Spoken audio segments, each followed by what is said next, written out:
Hello, I'm Dr. Patty Ann Ford, and today we're going to talk about the most common illogical belief in health. That's a really broad topic. Health is really, really broad. So I'm going to narrow it down to body weight eating. So one of the most common illogical beliefs, and let's first back up. What is a belief? A belief is something that you accept to be true. You were either given the belief or you form the belief on your own from experience and thoughts. And so at its best, it's something that you accept to have truth. So logical, meaning it promotes affirmative action. It can lead to productive health behaviors, okay? Illogical is it can be untruthful, or it can be in falsehood, or it can promote disturbing behaviors where you're not moving forward. It kind of leads to negative emotions, negative experiences. So the most common illogical belief, something that promotes falsehood, that is not productive, that you still accept to be true, is going to be that your food or your body is wrong or bad. So what does that mean? That means that if you are thinking or believing, so usually what you think can represent what is going on inside of you, consciously or subconsciously. You hold that belief inside of you.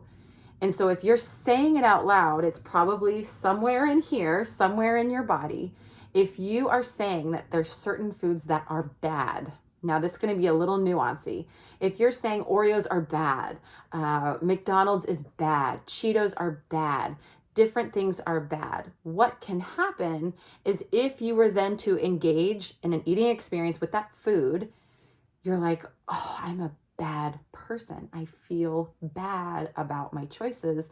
Therefore, I can have guilt or shame. That's so common in our diet industry, in our diet culture, where there's red foods and green foods, and we eat the green foods and go, red foods and stop. What that type of thinking can lead to is a very shameful place where then if we're eating the green foods and we're good, okay, I'm a good person, I'm on track, I'm following my diet, I'm doing all of the things correctly, yay, go me, versus I'm so ashamed, I ate out, I ate the things I wasn't supposed to, I'll get back on the wagon on Monday, what is wrong with me? Now, sometimes you can use this language very loosely, like, oh, I'm going to eat dessert, I'm going to be so bad. And maybe that doesn't really get into your beliefs where it really affects your internal worth,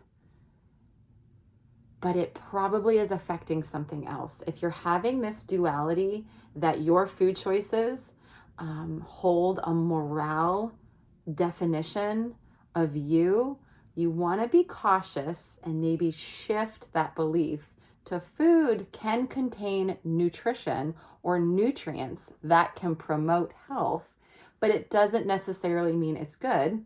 Foods can contain lesser nutrients that don't necessarily promote health, and that can be bad.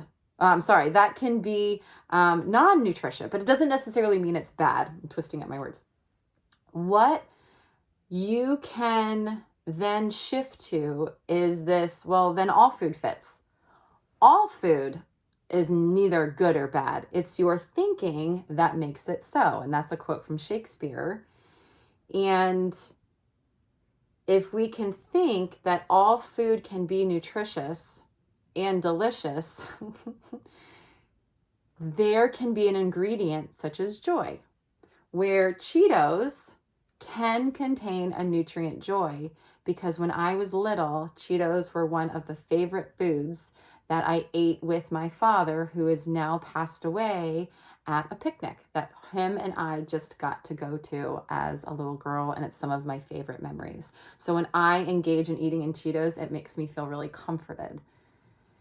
Now, that is a whole lot more nourishing than, I'll just eat the Cheetos this one time and it'll be fine. I'll get back on the wagon the next day. You're not going to enjoy that experience. And the experience of joy is much more health promoting psychologically, physiologically than the experience of shame. So shifting the most common illogical belief from there is no such thing as a good or bad food to all foods fit is a much healthier thought and belief and will promote long-lasting health.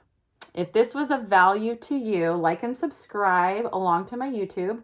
And if not, move along. My name is Dr. Patty Ann Ford, and I'm your doctor, dietitian, and coach. And thank you so much for watching. Bye.